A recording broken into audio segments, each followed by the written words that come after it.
नमस्कार, कैसे हैं आप? मैं हूं निशांत चतुर्वेदी। हमारे इस खास शो फिक्र आपकी में एक बार फिर से आपका स्वागत है। सबसे पहले देखते हैं आपकी फिक्र की बड़ी बड़ी खबरें कौन कौन सी हैं। हिंद की हुंकार, 75 दिन बाद फिर प्रहार। आज हम आपको गलवान घाटी के बाद चीन की सेना पर दूसरे राउंड के प्रहार की पूरी कहानी सुनाएंगे। झील पर गद्दारी, युद्ध की भड़की चिंगारी, यानी अब सुलह की बात बेमानी नजर आने लगी है। चीन ने नया मोर्चा खोल लिया है जो बता रहा है कि अब बातचीत का कोई मतलब नहीं है। आए थे जोश में, तैयारी देखकर उड़ गए होश। शनिवार की रात पीएलए के 200 से ज्यादा सैनिक साजिश रचकर पहुंचे थे, चोरों की तरह रात में। लेकिन पैंगोंग झील से वो पीठ दिखाकर भागने पर मजबूर हो गए। पीएलए की 36 लाश हिमालय पर खुद गई जिनपिंग की सेना की कब्र। गलवान के जिन सबूतों को चीन छिपा रहा था, आज हम वो आपके सामने रखेंगे। साथ ही यह भी बताएंगे कि क्यों खौफ में है ड्रैगन। दरअसल दुश्मन के गढ़ में जा पहुंचे हैं हिंदुस्तान के 2 युद्धपोत। पूरी दुनिया में कोरोना बांटने वाला ग्लोबल विलन चीन इस वक्त एक सनकी की तरह पूरी दुनिया में नाच रहा है, उत्पात मचा रहा है, विस्तारवाद फैला रहा है। जबकि चीन के वुहान से निकले कोरोना वायरस से अब तक इस धरती पर 2.5 करोड़ से भी ज्यादा लोग संक्रमित हो चुके हैं। 8.5 लाख से ज्यादा लोग अपनी जान गंवा चुके हैं। बावजूद इसके चीन जिस तरह से आक्रामक हो रहा है या फिर विस्तारवाद दिखा रहा है, उससे शक होता है कि कोरोना की महामारी चीन की साजिश ही तो नहीं है। फिक्र की बात यह है कि चीन से फैली इस महामारी ने भारत का एक रत्न छीन लिया। सबसे दुखद खबर यह आई है कि भारत के पूर्व राष्ट्रपति प्रणब मुखर्जी, जिन्हें प्यार से प्रणब दा भी कहते हैं, उनका निधन हो गया। पूर्व राष्ट्रपति के निधन पर देश में 7 दिन का राष्ट्रीय शोक घोषित कर दिया गया।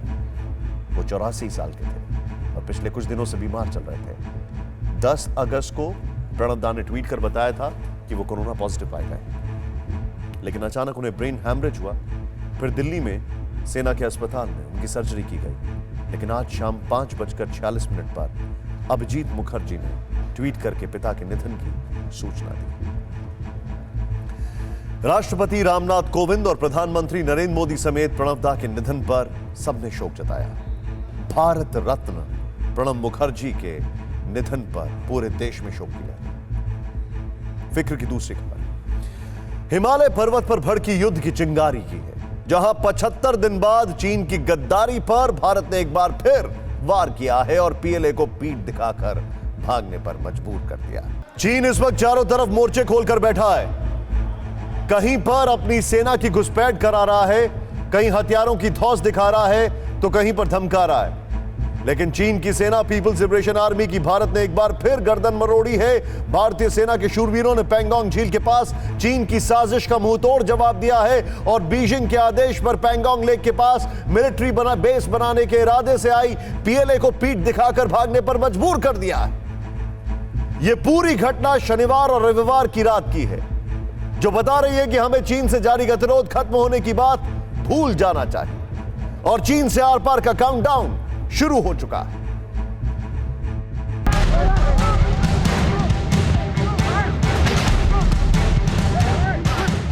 पचहत्तर दिन पहले भारत के शूरवीरों ने गलवान में चीनी सैनिकों की गर्दन तोड़ी, 20 का बदला 36 से लिया। अब पैंगोंग में हिंद के जवानों ने ड्रैगन आर्मी को अपना पराक्रम दिखाया। अपने हाई जोश से चाइनीज आर्मी की हवा खराब कर दी। इस बार न खून बहा न गोलियां चली, बस हिंद की हुंकार से चीनी सैनिक सरेंडर कर गए। हिंदुस्तान के वीर सपूतों के सामने बीजिंग के 200 सैनिक, गोला बारूद और टैंक सब बेकार हो गए।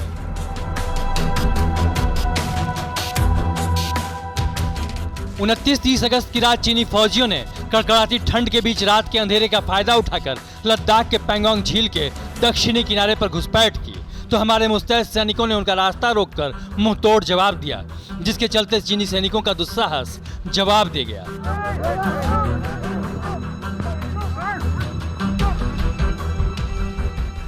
सूत्र बताते हैं कि चीन ने चुपचाप रात के अंधेरे में भारतीय सीमा में घुसपैठ की तैयारी की, 200 सैनिकों और गोला बारूद को तैयार किया और पैंगोंग से झील के दक्षिणी क्षेत्र में घुसपैठ करने की कोशिश की। लेकिन एलएसी पर मुस्तैद भारतीय जवानों ने दुश्मन की सेना को पीछे धकेल दिया। बताया जाता है कि 29 अगस्त की रात 11 बजे पीएलए के 200 सैनिक एसयूवी और टैंक पर सवार होकर पैंगोंग त्सो झील के दक्षिणी इलाके में आए, जिसकी सूचना पहले से भारतीय सैनिकों को थी। लिहाजा तैयारी भी पूरी थी। चीनी सैनिकों का जत्था जैसे ही भारतीय फौजी दल की तरफ बढ़ा, चुनौती मिलनी शुरू हो गई। भारतीय सैनिकों ने सख्त लहजे में चीनी फौजियों को लौटने को कहा, जिसको लेकर हल्की झड़प भी हुई और कुछ ही देर में हिंद के सिपाहियों ने चाइनीज आर्मी को खदेड़ दिया।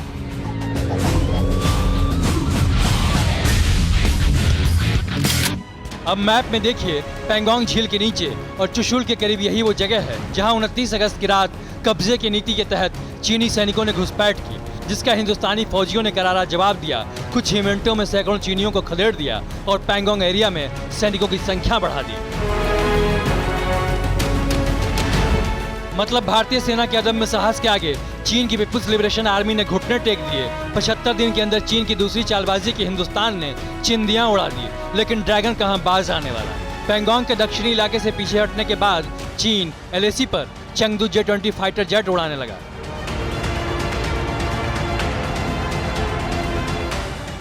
आपको बता दें कि पीपुल्स लिबरेशन आर्मी एयरफोर्स ने J-20 को पहले से होटान बेस पर तैनात कर रखा है। होटान एयरबेस पर लड़ाकू विमानों की तैनाती इसलिए भी महत्वपूर्ण हो जाती है क्योंकि यह लद्दाख के नजदीक है। चीन ने यह तैनाती रणनीति के तहत की है।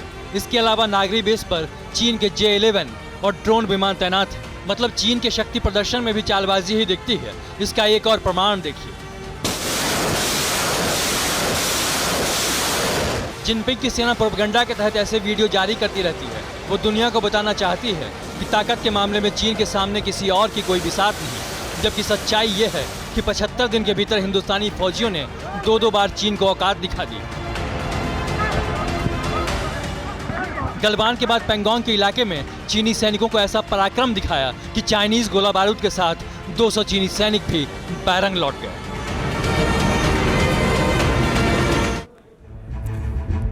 वैसे एक बात बड़ी मशहूर है कि प्रोपेगेंडा वीडियो जितने भी चीन दिखाता है, इतने तो हम दिवाली में पटाखे जला लेते हैं। खैर, यह पहली बार है कि चीनी सैनिकों ने लद्दाख में चुशुल की पहाड़ियों को लांघने की हिमाकत की और दक्षिणी क्षेत्र में घुसपैठ करने की हिमाकत दिखाई, जिसके भारतीय इलाके होने में शक की कोई गुंजाइश नहीं।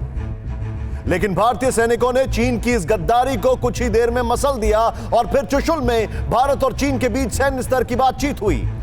अब हमारे सहयोगी सुमित चौधरी आपको मैप के जरिए समझाएंगे कि जिस जगह चीन की सेना ने घुसपैठ की कोशिश की, वो कितना महत्वपूर्ण और स्ट्रैटेजिक लोकेशन है। इस समय आपको यह जानना बहुत जरूरी है कि आखिरकार गलवान के बाद एक बार फिर चीन कहां पर साजिश रच रहा था और पैंगोंग त्सो की फिंगर 4 के अलावा अब चीन ने कहां पर घुसपैठ करने की कोशिश की। पीछे अगर आप मेरे देख रहे हो, आपको समझ में आएगा कि ये चुशुल का इलाका है, यानी ये पैंगोंग त्सो, अगर आप ये देख रहे हो, पैंगोंग त्सो रिवर जो है करीबन 134 से 135 किलोमीटर की, इसके जो फिंगर एरिया है ये नॉर्थ इलाका पड़ता है। और अब चीन ने कोशिश की थी चुशुल के यानी साउथ के इस पार्ट के ऊपर, और कोशिश क्या थी कि 29 रात को करीबन 12 बजे 1 बजे के करीब चीन के करीबन 200 से ज्यादा सोल्जर्स अपने हैवी व्हीकल्स के साथ, अपने इक्विपमेंट्स के पास, यहां पर इन पहाड़ियों के पास पहुंच गए। यानी ये वो इलाका था जहां पर दोनों की मोबिलाइजेशन नहीं थी और यहां पर चीन ने चुपचाप कोशिश की कि इन पहाड़ियों के ऊपर आकर वो दोबारा से बैठ जाए, जिस तरीके से वो फिंगर 4 के इलाके में बैठा हुआ है, यानी उसी तरीके की यथास्थिति को कायम करना जो उसने फिंगर 4 के इलाके में कर रखी है। और यही वजह है कि भारत की इंटेलिजेंस और सर्विलेंस ने यह बता दिया था कि चीन की मोबिलाइजेशन जो है बहुत ज्यादा तेजी से बढ़ रही है। भारत ने चीन से पहले ही इन इलाकों में पहुंचकर इन चोटियों पर अपनी डिप्लॉयमेंट कर दी और चीन को ना सिर्फ इन पहाड़ियों के ऊपर आने से रोक दिया बल्कि उनको पीछे भी धकेल दिया। और यही वजह थी कि अब चीन की ये सारी स्ट्रैटेजी एक बार फिर फेल हो गई। चीन गलवान या दूसरी चीजों को एक बार फिर दोहराना चाह रहा है, लेकिन चीन की इन सभी चीजों को भारत ने आगे बढ़ने से पूरी तरीके से विफल कर दिया। आपको बता दें कि चीनी सेना ने पैंगोंग झील के पश्चिमी किनारे पर मई के महीने में घुसपैठ की थी। फिंगर 4 तक के इलाके को कब्जा कर लिया था।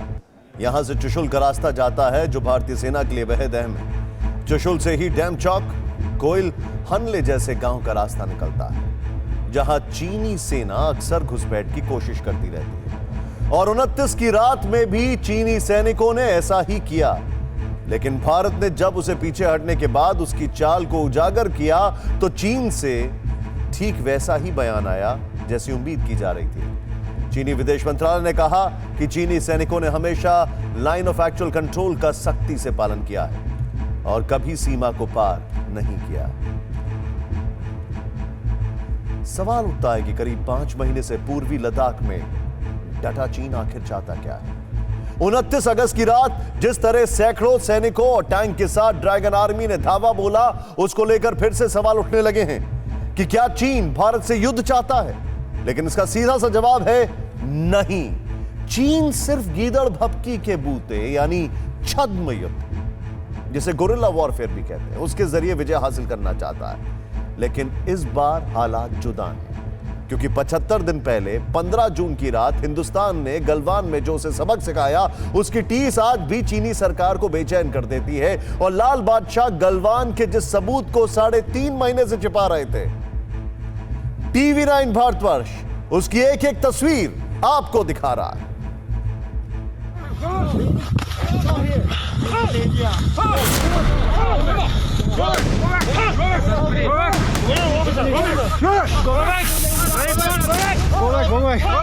वीर सपूतों के शौर्य और पराक्रम की गाथाओं को धरती अपने आप में समेटे हुए है।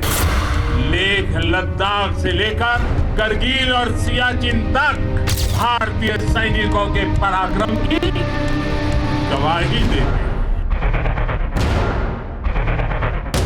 गलवान में हिंदुस्तानी बलवानों की जिस वीरता का ऐलान भारत के प्रधान ने किया था, उसका एक्सक्लूसिव प्रमाण अब टीवी भारतवर्ष आपको दे रहा है।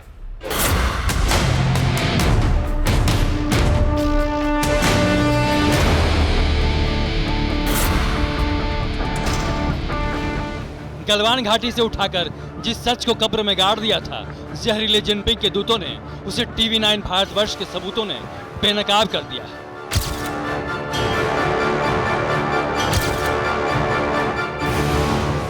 भारतीय जाबाजों के हाथ मारे गए एक एक चाइनामैन की कब्र गिन गिन कर कब्र पर लगे सारे चीनी फौजियों के ब्लैक मार्बल, धूर्तों के सरदार के झूठ का एक एक इंच अब सामने आ गया है।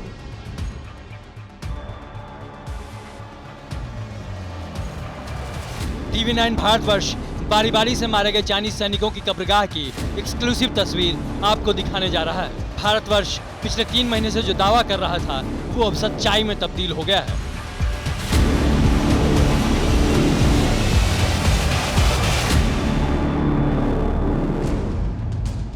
गलवान घाटी में 15-16 जून की रात हुई झड़प में चीन के 36 से ज्यादा सैनिक मारे गए थे। उन सैनिकों की कब्रगाह की तस्वीरें आपके टीवी स्क्रीन पर हैं। यहाँ एक लाइन से 36 चीनी सैनिकों की कब्रें दिखाई पड़ रही हैं।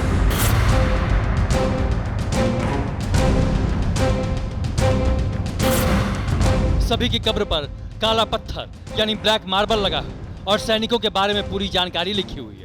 गलवान घाटी में चीन की चीटी सेना को हिंदुस्तानी शूरवीरों के हाथे रौंदने के कई और साक्ष्य हैं, जिस पर चीन ने चुप्पी साध कर अपने सबसे बड़े जख्म को झूठ के मुलम्मे में ढक लिया। अब वो उतर गया है। तस्वीरों में साफ पता चलता है कि मारे गए चीनी सैनिकों की कब्र PLA सेना के एक मेमोरियल में है। ये एक नया मेमोरियल दिखाई पड़ता है। इस मेमोरियल में 36 से कहीं ज्यादा कब्रें दिखाई पड़ रही हैं। ऐसा हो सकता है कि गलवान के बाद ही चीनी सेना ने इस मेमोरियल को खड़ा किया हो और गलवान में मारे गए सैनिकों के लिए ही मेमोरियल बना दी हो। वैसे चीन का ये सच भी जल्द ही सबूतों के साथ सामने आएगा। फिलहाल तो जिनपिंग की सेना चुप है और नए खुलासे से सन्नाटे में है। दगाबाज ड्रैगन को मारकर लौटे भारतीय शूरवीरों ने तब भी दावा किया था कि हमने चीनी सैनिकों की गर्दनें तोड़ दी, रीढ़ की हड्डियां झटका दी, हाथ पैर उखाड़ दिए, मारकर गलवान घाटी में फेंक दिया, जिसे चुन चुन के चीनी हेलीकॉप्टर उठाकर ले गए और चुपके से मेमोरियल में दफना दिया और समय समय पर श्रद्धांजलि देने भी जाते रहे। इस मेमोरियल की कुछ तस्वीरें ऐसी भी आई हैं जहां PLA के अधिकारी सैनिकों को श्रद्धांजलि दे रहे हैं और श्रद्धांजलि देने के बाद कई जवान मेमोरियल से बाहर जा रहे हैं। तब TV9 भारतवर्ष ने आपको बताया था कि 17 जून को शिनजियांग के आर्मी हॉस्पिटल में ही सभी जवानों का पोस्टमार्टम कराया गया। PLA ने सिर्फ कमांडर का शव उसके परिवार वालों को सौंपा था, बाकी जवानों के शवों का कोई अता पता नहीं था। इस मेमोरियल में एक कब्र 19 साल के चेन जियांगरोंग की है, जो 15 जून को गलवान में भारतीय सैनिकों के साथ संघर्ष में मारा गया। हमने मजार पर लिखी चीनी भाषा का एक सॉफ्टवेयर के जरिए अंग्रेजी अनुवाद भी किया, तो पता चला कि यह कब्र गलवान में मारे गए चीनी सैनिक चेन जियांगरोंग की है, जो 69316 यूनिट में तैनात था। मतलब साफ है, एक एक तस्वीर ने चीन की पोल पट्टी खोलकर रख दी है। जिनपिंग के झूठ की बखिया उधेड़ते हुए ये साबित कर दिया है कि बीजिंग में बैठा विश्वासघाती बादशाह डरा हुआ है। उसे डर है कि अगर चीन के लोगों को पता चल गया कि उसने अपने सैनिक भारत से ज्यादा मारे हैं तो देश में अशांति फैल सकती है। जिनपिंग के खिलाफ जो विद्रोही आवाज अब तक दबी है वो ज्वार फूट सकता है। यही वजह है कि जिनपिंग के आदेश पर चाइनीज आर्मी ने अपने जवानों की शहादत को छिपा लिया, लेकिन झूठ की कब्र में दफनाया गया सच अब दुनिया के सामने है।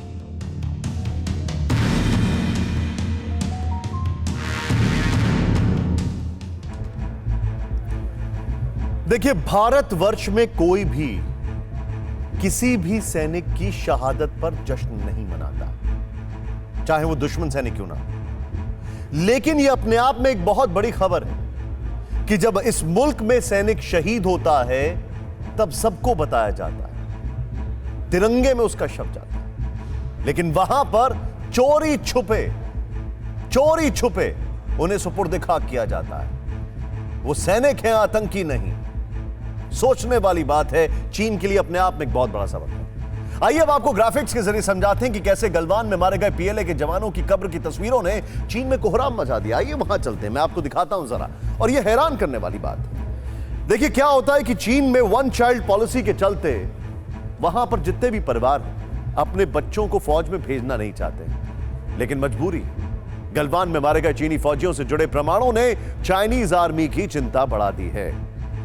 अब एक चीनी सैनिक की कब्र की तस्वीर वायरल होने से केवल राजनीतिक विवाद पैदा हो रहा है, बल्कि सेना में विद्रोह की आशंका भी पनपने लगी है। चीन में अपने मारे गए सैनिकों के सम्मान की बात तो दूर, अब तक उनकी संख्या की घोषणा भी नहीं की है। अमेरिकी इंटेलिजेंस ने यह आंकड़ा 55 के ऊपर बताया था। मारे गए सैनिकों की संख्या नहीं बताने से चीनी सेना में हर दिन नाराजगी बढ़ रही। इस कब्र पर लिखी इबारत से चीनी नागरिकों के मन में पीएलए के लिए शंकाएं बढ़ा दी गई हैं। इसको एपिटाफ कहते हैं। कब्र पर लिखा है, यह सैनिक की चीन और भारत के बीच हुए सीमा रक्षा के संघर्ष में जून 2020 में मौत हो गई। इस बीच एक बड़ी खबर आ रही है चीन से। बौखलाए चीन के सरकारी मीडिया ग्लोबल टाइम्स का दावा है कि भारत और चीन के बीच इस बार जो सीमा विवाद ने तूल पकड़ा है वो आगे और भी गंभीर होना तय है। ग्लोबल टाइम्स ने कहा है कि चीन को भारत के खिलाफ सख्त होना होगा, वरना यह समस्या अंतहीन हो जाएगी। ग्लोबल टाइम्स चाइना का सरकारी भापू है। भारत चीन तनाव पर अभी भी सबसे बड़ा अपडेट। 29-30 अगस्त की रात में भारत की खास टुकड़ी पैंगोंग में सबसे ऊंचाई पर पहुंची। चीन की आर्मी ऊंचाई से कुछ दूरी पर थी।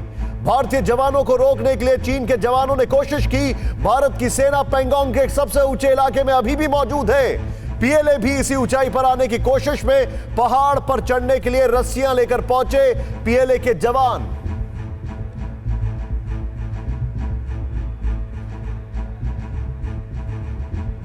पैंगोंग में शिकस्त के बाद चीन के सुर बदले। भारत से लगाई बातचीत की गुहार। कल फिर भारत चीन में हो सकती है बातचीत। यह इस वक्त की एक और बड़ी खबर। अब चीन चाहता है भारत से बातचीत करना। यह हाल खराब हो चुका है।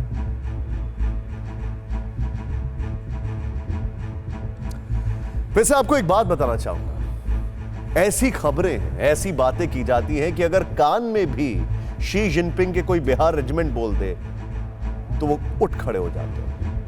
अब आपको दिखाते हैं चीन की नई साजिश जो पूर्वी मोर्चे पर रची जा रही है। चीन ने भारत को धोखा देने का इस बार भी इसी मोर्चे पर नया प्लान बनाया। चीन ने हवाई हमले के लिए सतह से हवा में मार करने वाली मिसाइलें तैनात कर दी और बॉर्डर से अपने नागरिकों को हटाना शुरू कर दिया। लेकिन भारत को चाइनीज प्लान की इनसाइड स्टोरी पता चल गई। देखिए आज का फिक्रनामा। चाइनीज सेना, चाइनीज टैंक, चाइनीज आर्मर,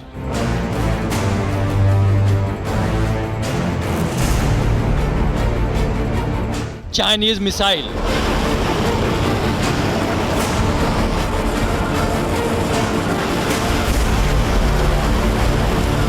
और हिंदुस्तान के खिलाफ 3 मोर्चों पर मेड इन चाइना साजिश।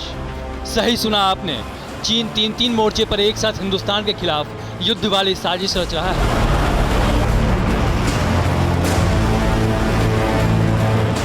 पश्चिमी एलएसी पर लद्दाख में, मध्य एलएसी पर उत्तराखंड हिमाचल में और पूर्वी हिस्से में सिक्किम और अरुणाचल में। चीन एलएसी पर 3 क्षेत्रों में एक साथ सेना, तोपखाने और आर्मर को मजबूत कर रहा है। ये सनसनीखेज खुलासा हुआ है खुफिया रिपोर्ट में। पूर्वी लद्दाख में चीन की चालबाजी पकड़ी गई तो बौखलाए ड्रैगन ने हिंदुस्तान से टकराव के लिए तीसरे मोर्चे पर बड़ी तैयारी शुरू कर दी। सिक्किम और अरुणाचल प्रदेश के बॉर्डर पर अपने नागरिकों को हटाना शुरू कर दिया। खबर पक्की है कि चीन, भूटान और अरुणाचल प्रदेश से सटे अपने इलाकों में तिब्बतियों को हटा रहा है। चीन की भोंपू मीडिया में भी खुलासा हुआ है कि दक्षिण पश्चिम चीन में शन्नान काउंटी से लोग हटाए जा रहे हैं। चीन भारत और भूटान से लगे अपने 96 गांवों के लोगों को सीमा से दूर शिफ्ट कर रहा है। खुफिया एजेंसियों ने भी इन इलाकों में पीएलए की बढ़ी हुई गतिविधियां रिकॉर्ड की हैं। अरुणाचल प्रदेश के तवांग पर चीन अपना दावा पहले भी जताता रहा है और ये इलाका सामरिक रूप से काफी अहम है। बॉर्डर के पास चीन उन इलाकों के सामने अपना इंफ्रास्ट्रक्चर लगातार मजबूत करने में लगा है जहां भारत मजबूत है। इंटेलिजेंस एजेंसी के मुताबिक चीन की पीएलए ग्यानसे में ग्राउंड फोर्स के लिए ब्रिगेड साइज फैसिलिटी बना रही है। इस नई छावनी में 6 बटालियन एरिया है, जिसका मतलब है कि ये एक बड़ी ब्रिगेड है, यानी करीब 6000 सैनिकों का जत्था है। और इसे देखते हुए इन इलाकों में इंडियन आर्मी और एयरफोर्स ने पेट्रोलिंग बढ़ा दी है। यही नहीं, चीन डोकलाम के पास सिक्किम से सटे अपने इलाके में एयर डिफेंस सिस्टम को भी लगातार अपग्रेड कर रहा है। 2017 में भारत और चीन के बीच डोकलाम में ही विवाद गहराया था। 73 दिनों तक दोनों देशों की सेनाएं आमने सामने डटी थीं। इस ट्राई जंक्शन इलाके में भारत, भूटान और चीन की सीमाएं मिलती हैं। यहाँ भारत का दबदबा है और यही चीन के गले की हड्डी भी है। इसीलिए चीन अब पूर्वी मोर्चे पर दम लगा रहा है।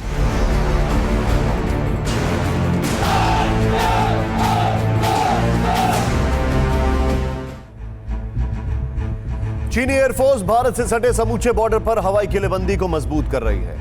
ताजा सैटेलाइट तस्वीरों से खुलासा हुआ है कि चीन कैलाश मानसरोवर के पास एक मिसाइल साइट का निर्माण कर रहा है। इसके साथ ही मानसरोवर के पास जमीन से हवा में मार करने वाली सैम मिसाइलों को भी तैनात किया गया है। उत्तराखंड में पिथौरागढ़ से इस मिसाइल साइट की दूरी 100 किलोमीटर से भी कम है। ऐसी स्थिति में अगर चीन यहां से भारतीय सीमा में मिसाइल हमला करना चाहे तो उसे कुछ सेकंड का ही समय लगेगा। ऐसे में कैलाश मानसरोवर की ताजा सैटेलाइट तस्वीरों से सीमा पर तनाव और बढ़ने के संकेत मिल रहे हैं। कहावत है कि चोर चोरी से जाए, हेरा फेरी से न जाए, और यह कहावत चीन पर 400% सटीक बैठती है। पिछले 4 महीने से चीन कभी हिमाकत करता है तो कभी बैकफुट पर चला जाता है। सीमा विवाद पर कभी भारत को धमकी देता है तो कभी शांति के कबूतर उड़ाना चाहता है। सच ये है कि चीन बातें तो विश्वास करने की करता है, लेकिन काम विश्वासघात वाला करता है। खुद देखें आप।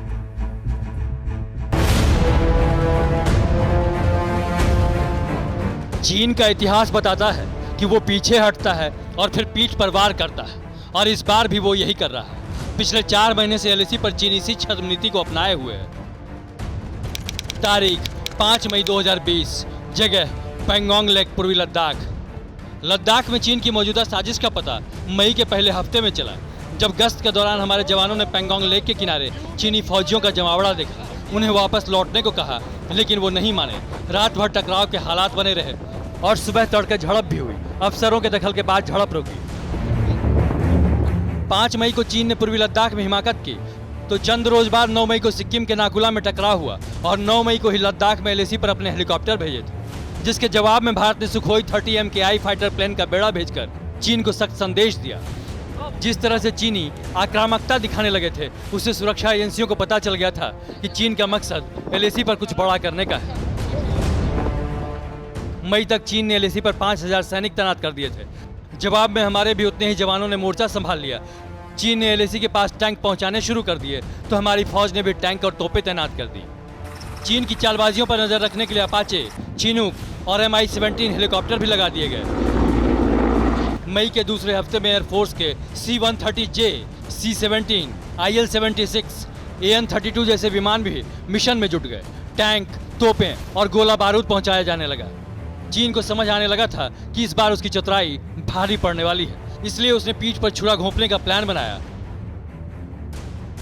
6 जून को कोर कमांडर लेवल की बैठक में चीन एलएसी पर अप्रैल 2020 की यथास्थिति बनाने और सैनिक पीछे हटाने को तैयार हुआ, लेकिन 15 जून को गलवान में धोखा दे दिया, जहां देश के 20 सपूतों ने गर्दन तोड़ पराक्रम दिखाकर वीर गति पाई।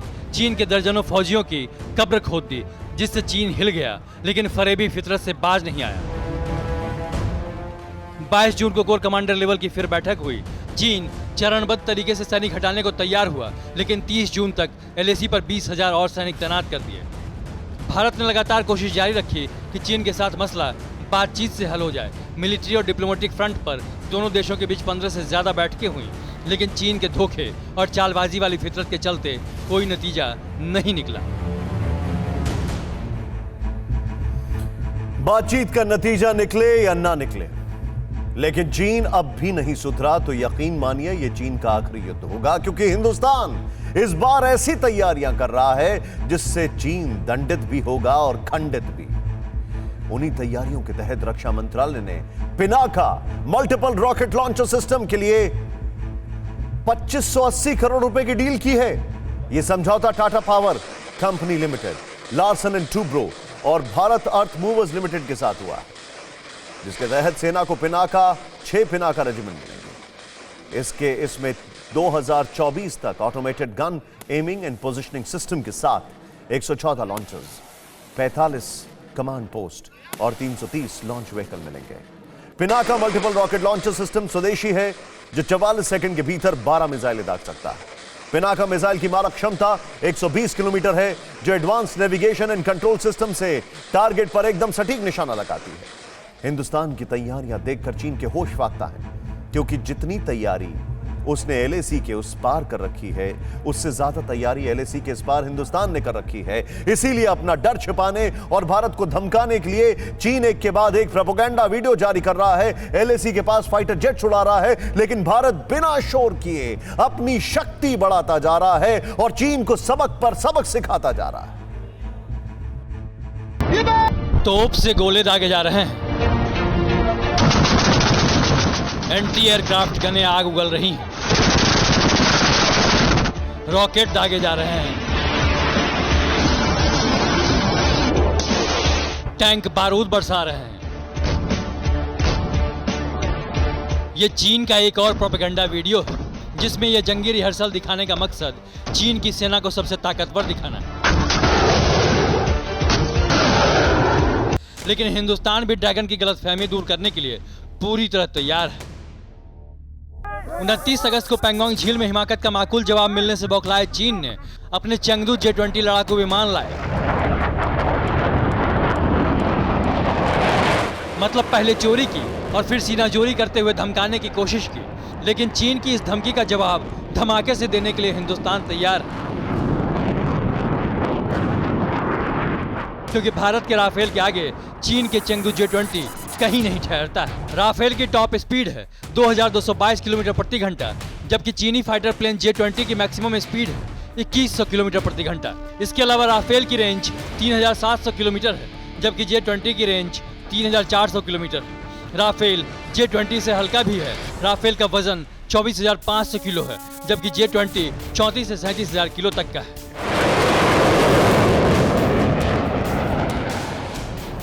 राफेल 4 तरह की मिसाइलों से लैस है, जिसमें MICA air to air missile जिसकी रेंज 80 किलोमीटर है, स्केल्प क्रूज मिसाइल जो 300 किलोमीटर तक वार कर सकती है, Meteor air to air missile जिसकी रेंज है 100 किलोमीटर, 70 किलोमीटर रेंज वाली हैमर मिसाइल बंकर्स को भी भेज सकती है और एक साथ 6 टारगेट पर निशाना साधती है। घबराए चीन ने एलएसी पर परमाणु बम गिराने में सक्षम बॉम्बर S-20 को तैनात कर दिया है, जिसके बारे में चीन तो बड़े बड़े दावे करता है, लेकिन उसमें कितना दम है ये सवाल भी उठ रहे हैं। चीन का S-20 बॉम्बर अमेरिका के B-2 बॉम्बर की नकल बताया जाता है। एक्सपर्ट्स के मुताबिक चीन ने नकल तो कर ली है, लेकिन असल में वो कितनी कारगर है ये नहीं कहा जा सकता। वैसे चीन की हर हवाई हरकत पर नजर रखने के लिए और जवाब देने के लिए 2 लाइट कॉम्बैट हेलीकॉप्टर्स MiG-29 के Sukhoi, Miraj 2000, Jaguar, Chinook, P-8I और कॉम्बैट हेलीकॉप्टर अपाचे भी हर वक्त मुस्तैद है। अपाचे 280 किलोमीटर प्रति घंटा की रफ्तार से उड़ सकता है, रात में भी ऑपरेशन को अंजाम दे सकता है, एक बार में 1200 गोलियां दाग सकता है, एंटी टैंक मिसाइल किसी भी टैंक को तबाह कर सकती है। मतलब ये कि इधर बटन दबा और ये किलर मशीन सब कुछ तबाह कर देगी। इग्ला एंटी एयरक्राफ्ट गन भी चीनी साजिशों को जमींदोज करने के लिए तैनात है। तबाही मचाने में भारत के भीष्म टैंक T-90 भी पीछे नहीं रहेंगे, क्योंकि जिस T-95 टैंक के बूते पर चीन इतराता है उसका माकूल जवाब देने में T-90 सक्षम है। टैंक में अचूक 125 mm की मैन गन है, जिससे 1 मिनट में 8 गोले फायर किए जा सकते हैं। एंटी टैंक मिसाइल से लैस होता है, 2 किलोमीटर की रेंज में हेलीकॉप्टर को मार गिरा सकता है। 48 टन वजन के साथ दुनिया के हल्के टैंकों में से एक है।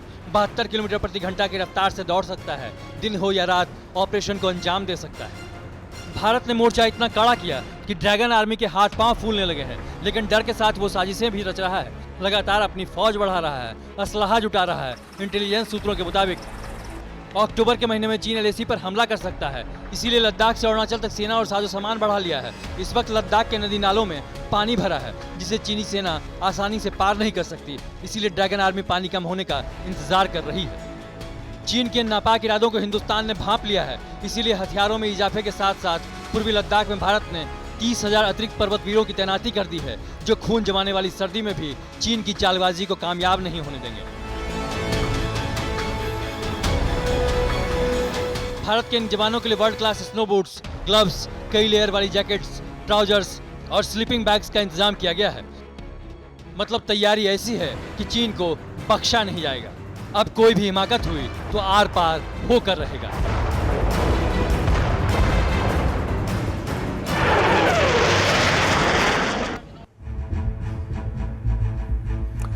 फिक्र सिर्फ भारत की नहीं है, बल्कि चीन इस वक्त पूरी दुनिया की फिक्र बना हुआ है।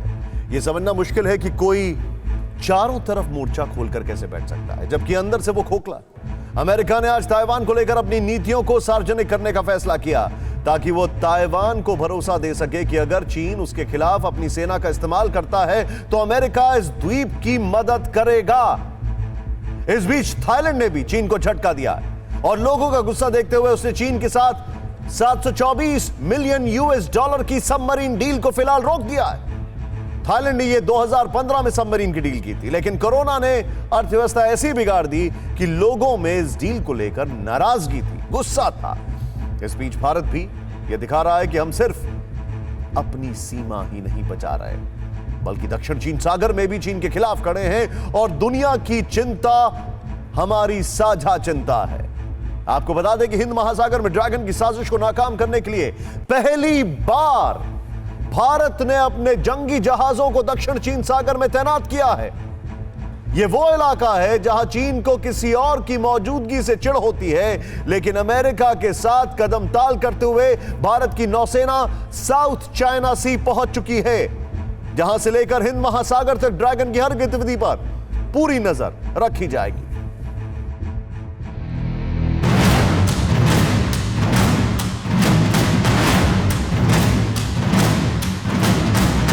हमारे वीर जवानों ने उसका उसी की भाषा में जवाब दिया। लाल किले की प्राचीर से पीएम मोदी ने भारत की जिस रक्षा नीति का ऐलान किया था और विस्तारवादी चीन को जो चेतावनी दी थी, उससे भारत की बहादुर सेना का आत्मविश्वास आसमान पर है।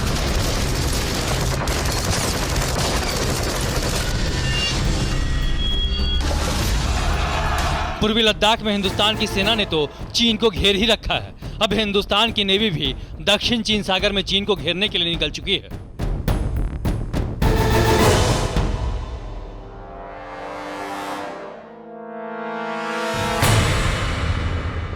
भारतीय नौसेना के 2 जंगी जहाज सीधे दक्षिण चीन सागर की तरफ कूच कर चुके हैं, यानी सीमा पर तनाव के बीच पहली बार भारत आगे बढ़कर नीले रण क्षेत्र में उस इलाके में पहुंच चुका है जहां चीन अपना एक छत्र साम्राज्य स्थापित करना चाहता है, जहां बात बात पर आसमान में मिसाइलें उड़ाकर ड्रैगन अपना दबदबा कायम करना चाहता है, और जहां चीन की इस सनक का जवाब देने के लिए अमेरिका के 2 बड़े एयरक्राफ्ट कैरियर पिछले 2 महीने से तैनात हैं।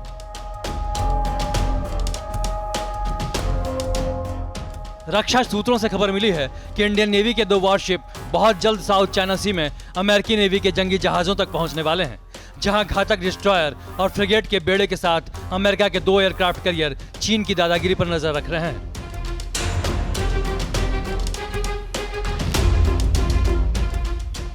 जहां 2009 से ड्रैगन आर्टिफिशियल आइलैंड्स यानी कृत्रिम द्वीप तैयार कर रहा है। मलेशिया, इंडोनेशिया, फिलीपींस, वियतनाम और ब्रुनेई जैसे देशों के अधिकार वाले समुद्री इलाकों में छोटे छोटे द्वीपों पर अपना सैन्य ठिकाना तैयार कर रहा है। तो हवा में करियर किलर यानी एयरक्राफ्ट करियर युद्धपोत को तबाह करने वाली मिसाइल छोड़कर दुनिया को धमकाने की कोशिश कर रहा है।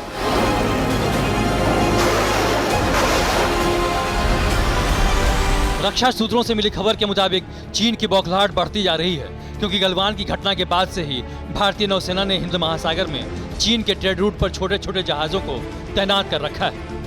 ये मुस्तैदी खास तौर पर मलक्का स्टेट तक गई, क्योंकि इसी रास्ते पर चीन के ज्यादातर कारोबारी जहाज हिंद महासागर में दाखिल होते हैं। और अब ड्रैगन की हरकतों पर सीधी नजर रखने के लिए 2 इंडियन वॉरशिप साउथ चाइना सी की तरफ निकल पड़े हैं।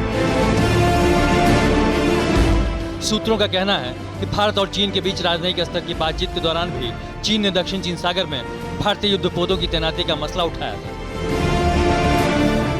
यानी सीमा पर तनाव के बीच भारत ने जो कूटनीतिक और सामरिक तीर चलाया वो बिल्कुल सही निशाने पर लगा। ड्रैगन भारतीय युद्धपोतों के साउथ चाइना सी में घुसने से बुरी तरह बौखला उठा है।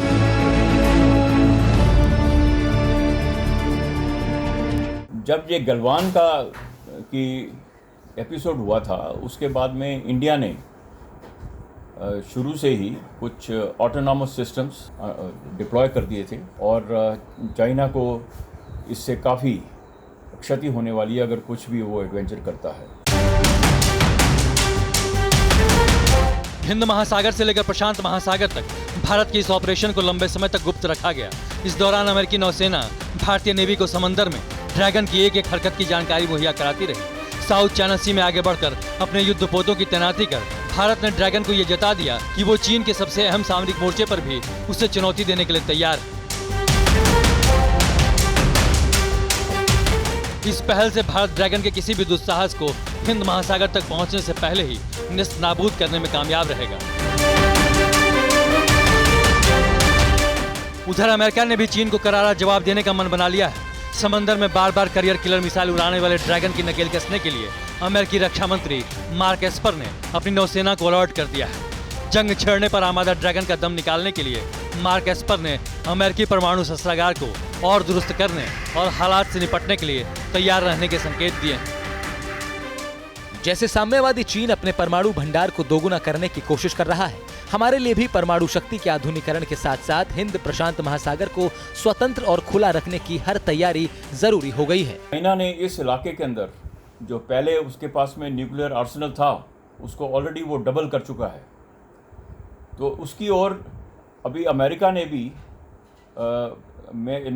तैयारी शुरू कर दी है और इस किस्म के न्यूक्लियर आर्सेनल बनाने के लिए और इस इलाके के अंदर ऐसी चीज़ें डिप्लॉय करने के लिए।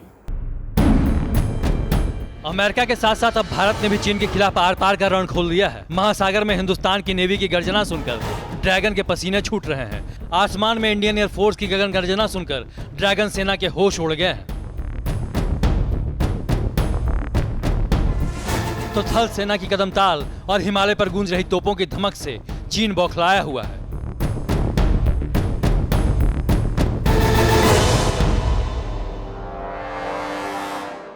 कम्युनिस्ट देश को अपना लालगढ़ ठहरता हुआ नजर आ रहा है, बर्बाद होता नजर आ रहा है।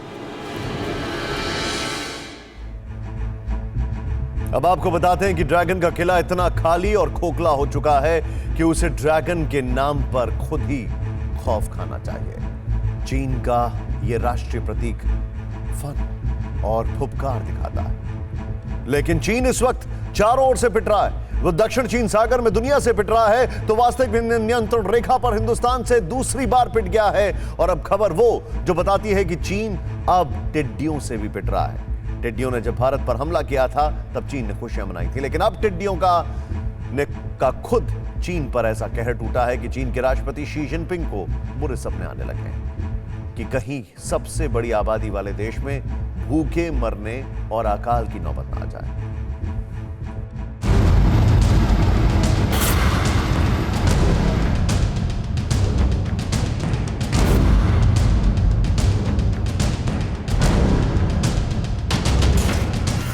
कहावत है कि जिनके घर शीशे के होते हैं वो दूसरों के घरों पर पत्थर नहीं फेंका करते।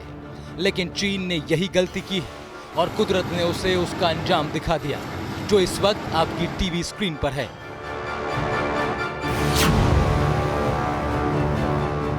ये तस्वीरें चीन के यूनान प्रांत की हैं, जहां टिड्डियों का अब तक का सबसे बड़ा हमला हुआ है और भुखमरी की नौबत आने से जूझ रहा चीन का किसान अब टिड्डी दल के हमले से करहा उठा है। चीन के दक्षिणी इलाकों में फसलें पूरी तरह से बर्बाद हो गई हैं। हजारों हजार के झुंड में आए ये टिड्डी यूनान प्रांत के 11 काउंटी में लहलाती फसलों को निगल चुके हैं।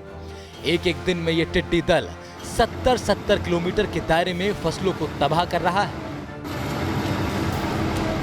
चोट कितनी बड़ी है, इसका अंदाजा आप चीन के बड़े अखबार साउथ चाइना मॉर्निंग पोस्ट की इस खबर से लगा सकते हैं। खबर के मुताबिक ये दशकों में टिड्डियों का सबसे बड़ा हमला है। जून के अंत में चीन में घुसे टिड्डियों ने जमकर कहर बरपाया। सरकार अब इन टिड्डियों को रोकने के लिए सक्रिय हुई है और कीट नियंत्रण करने वाले कर्मचारियों को गांव और जंगलों में भेजा गया है।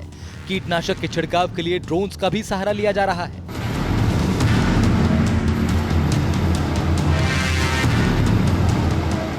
आज ड्रैगन खुद टिड्डियों की मार से तिलमिला उठा है, लेकिन चीन से पहले इस टिड्डी दल ने भारत में कहर बरपाया था और मध्य पूर्व के देशों से होते हुए जब टिड्डियों का दल भारत पहुंचने लगा तो चीन खुशियां मना रहा था। देखिए तब कैसे चीन को भारत की दुर्दशा दिख रही थी। अच्छी नियत और बुरी नियत में बहुत फर्क होता है और असर भी नियत का ही होता है। चीन ने कोरोना बांटकर जग हथिया लेने की साजिश रची और उसके घर में भुखमरी की नौबत आ रही है, जबकि भारत ने कोरोना से इलाज में पूरी दुनिया का दिल खोलकर मदद की और हमारे यहां एग्रीकल्चर सेक्टर में जबरदस्त उछाल आया। सामान्य मानसून से खेत खलियानों से खुशखबरी आई, जिसका नतीजा यह है कि सालों बाद हमारा अनाज का एक्सपोर्ट बढ़ा है। यानी हमें हर तरफ से विजय के संकेत मिल रहे हैं और चीन को हर तरफ से पराजय के संकेत।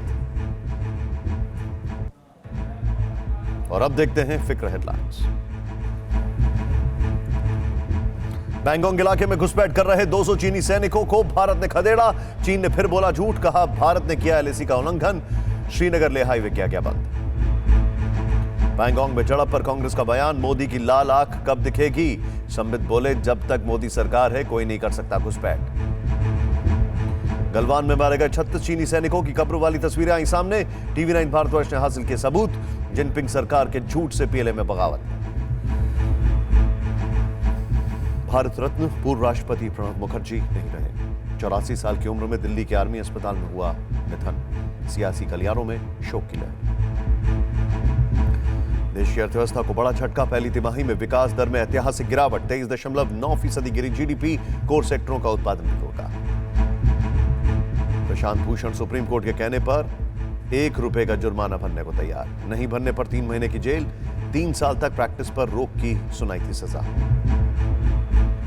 रिया से सीबीआई ने आज 9 घंटे तक किए सवाल जवाब। सांता क्रूज पुलिस स्टेशन में रिया ने की मीडिया की शिकायत। ड्रग्स कनेक्शन को लेकर ईडी ने गौरव आर्या से की पूछताछ। बीजेपी का गांधी परिवार पर बड़ा हमला, कहा मेहुल चौकसी और यस बैंक के राणा कपूर ने दिया राजीव गांधी फाउंडेशन को डोनेशन। दिल्ली में पकड़े गए आईएसआईएस के आतंकी अबू यूसुफ का बड़ा खुलासा, करोल बाग में कुकर बम प्लांट करके बड़ा धमाका करने की थी साजिश। और अब देखते हैं खबरें पॉजिटिव।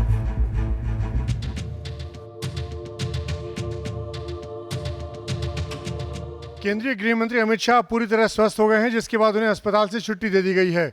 पिछले 12 दिनों से वे दिल्ली के एम्स अस्पताल में भर्ती थे। गृह मंत्री एम्स में पोस्ट कोविड केयर के लिए भर्ती हुए थे। अमित शाह पिछले दिनों कोरोना वायरस की चपेट में आ गए थे, लेकिन गुरुग्राम की मेदांता अस्पताल में इलाज के बाद थकान और शरीर में दर्द की शिकायत के बाद एम्स में भर्ती किए गए थे। उत्तराखंड जाने की प्लानिंग कर रहे हैं तो ये आपके लिए अच्छी खबर है। अब आपको उत्तराखंड में ई पास की जरूरत नहीं होगी, लेकिन अब राज्य में 2 शर्तों के साथ जा सकते हैं। या तो आईसीएमआर से मान्यता प्राप्त लैब से कोरोना की नेगेटिव रिपोर्ट हो और स्मार्ट सिटी पोर्टल पर रजिस्ट्रेशन होना चाहिए। कोरोना महामारी के दौरान संक्रमण से बचने के लिए लोगों ने इलेक्ट्रॉनिक मोड से पेमेंट का सहारा लिया। बैंकों ने ग्राहकों से शुल्क भी वसूलना शुरू किया, लेकिन वित्त मंत्रालय ने बैंकों को आदेश दिया है कि ऐसा नहीं होना चाहिए। 1 जनवरी 2020 या उसके बाद इलेक्ट्रॉनिक मोड से किए गए ट्रांजैक्शन पर वसूले गए चार्ज को वापस करना होगा। इससे डिजिटल ट्रांजैक्शन और कैशलेस इकोनॉमी की दिशा में आगे बढ़ावा मिलेगा।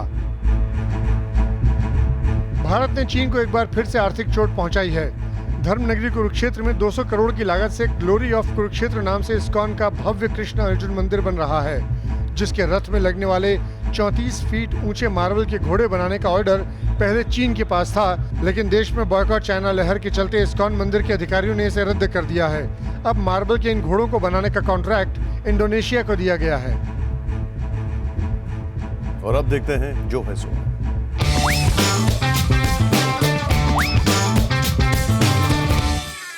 गलवान वाला धोखा चीन ने पैंगोंग में भी दिया, कामयाब ना हुआ, लेकिन काम करने से बाज ना आया। मिसाल ऐसी बना रहा है कि आने वाले दिनों में लोगों को गाली देनी होगी तो कहा करेंगे चीनी कहीं के। धोखेबाज को नाम से हटकर कुछ बुलाना होगा तो ए चीनी बुलाया जाएगा। कोई अपना चरित्र खराब करने पर आएगा तो लोग कहेंगे तुम तो चीनी होते जा रहे हो। चीन की करतूतों से अब हिंदी चीनी हमेशा के लिए बाई बाई होने वाला है। चमगादड़ छाप चीन ने पहले कोरोना फैलाया और अब जंग की आग सुलगा दी। बारिश खत्म होने को है।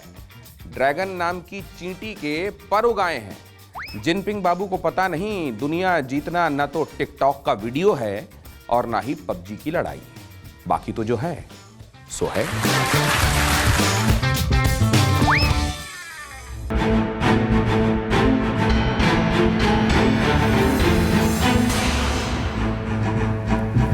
न्यूज़ टॉप 9 रोज सुबह 7 बजे और शाम 7 बजे सिर्फ TV9 भारतवर्ष पर।